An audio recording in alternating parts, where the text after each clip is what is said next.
So tell us a little bit about these videos that came out that exposed bird dogging, which is where these left-wing organizations would go in and then try to foment violence at Trump rallies. Tell us a little bit about what it is that you uncovered. Set the scene for us. Well, these videos have become sort of a phenomenon on the internet. They were the most widely viewed videos of the week worldwide. They were number one trending on YouTube. They were trending on Twitter. Everyone was talking about them. They were brought up in the debates. They exposed a dark network of operatives in the DNC, which were fomenting violence at Trump rallies, coordinating with the Hillary campaign. And they called it bird dogging. That's planting violence at rallies in order to get a reaction out of people. Really shocking, disgusting behavior. And one of the guys involved, Bob Creamer, was basically the beating heart of the institutional left. And he has since been forced out of his job. Another guy named Scott Fogle worked for him. He was also fired. And these videos just have prompted an enormous reaction, and we're releasing the third installment tomorrow around noon. Now, I know that Donna Brazile, the interim chairwoman of the Democratic National Committee, obviously the actual chairwoman, former chairwoman now, Congresswoman Debbie Wasserman Schultz of Florida, was forced to resign right before the Democratic National Convention in Philadelphia, thanks to WikiLeaks and the emails that came forward that showed that they rigged the system, just like Donald Trump has been warning, so that Bernie Sanders would not win the Democratic nomination. I still think to this day that if Debbie Wasserman Schultz didn't steal this election from Bernie Sanders, he would be the Democratic nominee today. If Hillary Clinton did not break the glass ceiling, Debbie Wasserman Schultz did it for her, and her DNC cronies did. Anyway, the new Democratic National Committee chairwoman, Donna Brazile, has been attacking you relentlessly. Now, apparently, this next video coming out, you've got a warning from Miss Brazile. Can you tell us a little bit about what's coming out? I do. Robbie Mook, everyone knows who Robbie Mook is. He's Hillary's Flacky, has been saying, oh, there's no evidence. There's no evidence. This is what they say. There's no evidence to suggest. By the way, we have a guy on tape bragging about what he's doing. We have a guy on tape bragging about how he is, in fact, getting orders from Hillary campaign. Hillary campaign pays DNC pays Democracy Partners pays me, and I go out and do all the expletive SHIT on the ground. So can you imagine if there was a Trump operative out there saying, Trump pays me to go do this? You'd see wall-to-wall coverage for a week, and that would swing the election. But then Robbie Mook gets on TV today and says there's no evidence. There's zero evidence to suggest. Well, you know what, guys? First of all, let me first say this. It's your job as journalists to do your job and find evidence. Why is it that we always have to do your job for you? Why is it the citizens of this country, i.e. Project Veritas, has to go out and do the investigative journalism? But you know what? Never mind. So we did the journalism. Now they're saying there's no evidence. So tomorrow we have tape coming out that shows the evidence, tying it right to Hillary. And I'm telling you something. It's going to be very hard for them to deny. They're going to have to obfuscate, attack me personally, or completely ignore this video. It's pretty damning. And Donna Brazile's name comes up too, as involved in these. So you think that's why you think that's why she's been attacking you to try to soften the blow, because she might know what's coming? I saw the clip with her and Megyn Kelly on debate night where she was attacking everyone attacks me. Andrea Mitchell was attacking me today, saying discredited videos, discredited James O'Keefe videos. These people get emotional, they get angry, they get vitriolic. Criminal, discredited, edited, criminal, selectively edited. I mean, the word selectively edited is a misnomer. All journalism is edited. We have 100 hours of tape. If we put them out raw, someone would edit them together. But it's just so absurd. I think if you saw Hillary's body language, Hillary was asked about these tapes on the airplane the day before last, and she ran away. In the debate, Trump asked Hillary about these videos, and she did not respond. So this makes Watergate, look like a. I think you and I were talking about this earlier in the week. This whole thing makes Watergate look like a petty theft, like shoplifting, because. Both Creamer was friends with Obama, met with him 47 times. Creamer was friends with Hillary. They were speaking together. We have confirmation they were speaking together. And Trump just announced he's launching litigation against these people to find out more answers. Now, earlier in the summer, when the violence at Trump rallies that these people were fomenting really got a little bit out of control, do you remember what happened in San Jose, where there was that poor woman who had eggs broken in her hair? I don't know if you remember that, by the liberal protesters. Right. Then Hillary Clinton was forced to come out and condemn the violence. Now, it's kind of shocking to me that she came out and that she would condemn the violence when in fact her campaign and people connected to it, high-level Democratic operatives like Bob Kramer, the DNC, Democracy Partners, Americans United for Change, were the ones that were fomenting it. I mean, do you believe Hillary Clinton when she says that she condemned the violence against people like that poor woman in San Jose or others around the country? I don't believe it based on our evidence, because according to our videotapes, she was responsible for implementing some of these techniques.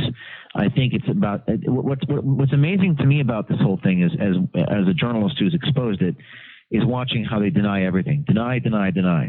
Attack the messenger, deny. Attack the messenger, deny. So the only solution around the corruption, and Matt, it's not just the corruption of the actual institutions.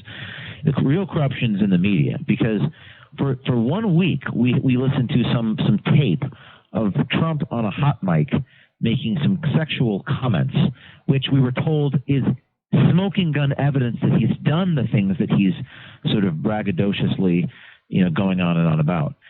Here we have operatives that go to the White House 340 times describing how they do what they do.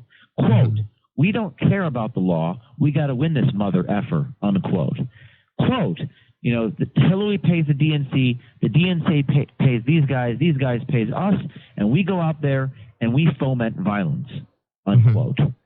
So can you imagine, and we're being told, well, there's no evidence to just suggest they do it. Are you kidding me? Are you serious? You spent a week talking about how all you need is a comment and there's the proof. So the real corruption, Matt, is in the media. The media is the story. The media is always the story. That's what Andrew Breitbart taught me when I got started. The media is everything. And to see these government accountability reporters at the Washington Post, to see Dave Weigel at the Washington Post say, "Tell me when you have video of Obama doing it." It's like, dude, this is your job.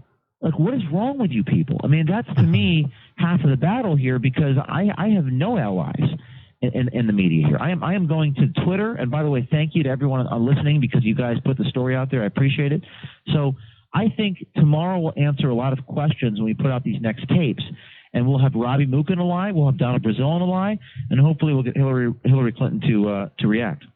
Right. And so now, and the last thing I want to ask you about, and you mentioned this many times throughout the course of this interview, and I know you frequently are railing against the media. I don't know if you saw this, the Trump campaign, and this is actually just, I just think fantastic what the Trump campaign's latest effort is.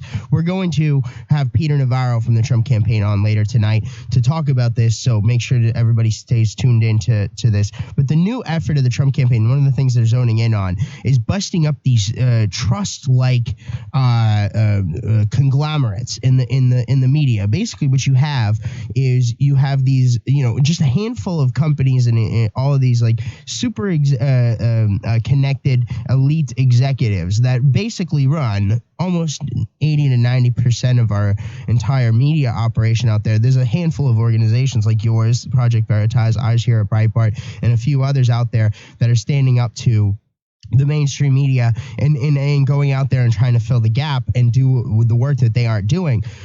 But, ultimately speaking, you've got monopolies or oligopolies out there of a handful of companies. What do you think about the Trump campaign's efforts to basically, like Teddy Roosevelt did, and busting all the trust with the railroad companies and the steel companies and the oil companies back in the early 20th century? What do you think about that? Do you think we need to, regardless of what happens on November the 8th, do you think we need to start looking at busting up these trusts of media companies? I think it's I'm not sure whether that's the solution, but I can tell you something I've witnessed is that this is unconscionable. I put out a message this past week. I am the chairman of my own little organization. I have a staff of 30. I have a multi-million-dollar budget. We're a foundation. We're a non-for-profit, and I got thousands of people who send me contributions to make up for that budget. If 20% of my funders go away, I'm fine. If half of my funders go away, I'm still probably fine. I'll keep going. I'm crowdsource funded. I don't have shareholders.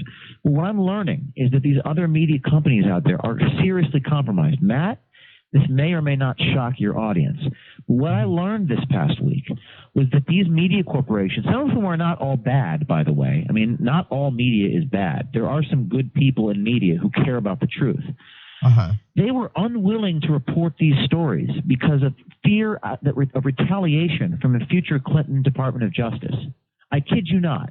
They were afraid that when Hillary becomes the president, which may happen, that her people will revoke their licenses, investigate them, retaliate against them, and they don't want to launch stories. So just like from that movie, The Insider with Al Pacino, they're not going to cover the story not because it's false. They're not going to cover the story because it's true, and the more true it gets, the worse it gets for them. I can't make this stuff up. The story was spiked at the last minute by a couple I'm not going to say their names because I promised them I wouldn't. I'm trying to get them to go on record here, but they won't. It was spiked because the story was so damning. So I'm learning that our media is compromised, and the only solution is for people like Veritas or Breitbart or people that are not compromised to break these stories for the media. All right. Well, James O'Keefe from Project Veritas, thanks for joining us here on Breitbart News Sunday. And folks, please James, where can people go to help you guys out and learn more about Project Veritas? So we have two organizations. It's ProjectVeritasAction.com is where these videos are, and they're all over social media. And guys, when this video comes out tomorrow, what I want you guys to do is I want you to tweet it out, Facebook it out, and tag ABC, NBC, CBS and say, cover this story. All right. Well, James, thank you for joining us here on Breitbart News Sunday. We really appreciate it. And James O'Keefe is one of the guys out there doing the work that the mainstream media refuses to do. They're doing real investigative journalism there at Project Veritas. So everybody, please do stay tuned. It looks like there's going to be another big bombshell video coming tomorrow.